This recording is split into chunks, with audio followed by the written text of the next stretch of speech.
এখন প্রায় সব জায়গাতেই ছোট বাচ্চা আর বড়দের ভর্তি পরীক্ষা শুরু হয়ে গেছে। সব মা বাবারাই চায় একটা বাচ্চা যেন ভালো স্কুলে পড়ালেখা করে, উন্নত মানের স্কুলে। তো আমার মেয়েটাকেও নিয়ে গেছিলাম ভর্তি পরীক্ষা দেবার জন্য। এটা হচ্ছে আইডিয়াল স্কুল। এটা আইডিয়াল স্কুলের একটা বড় মাঠ, আর এই যে দূরে দেখা যাচ্ছে এই একটা বিল্ডিং, এখানে পরীক্ষাটা হবে। ছোট বাচ্চারা বসে পরীক্ষা দিবে।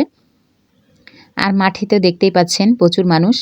এগুলো হচ্ছে ছাত্রছাত্রীদের সবার মা বাবা আছে, গার্জিয়ানেরা এসেছে ছোট বাচ্চার সাথে। দিনাজপুর জেলা চিরিবন্দর থানার এই জায়গাটা কিন্তু শিক্ষানগরী বলে পরিচিত।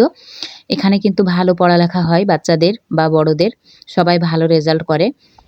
তো যাই হোক, আমার মেয়েও পরীক্ষা দিয়েছিল, তো টিকতে পারে নাই। এটা নিয়ে কোনো টেনশন করব না, কারণ এই জায়গায় হার জিতের খেলা, কেউ পারবে কেউ পারবে না, এটা নিয়ে টেনশন করার কোনো প্রয়োজন নেই।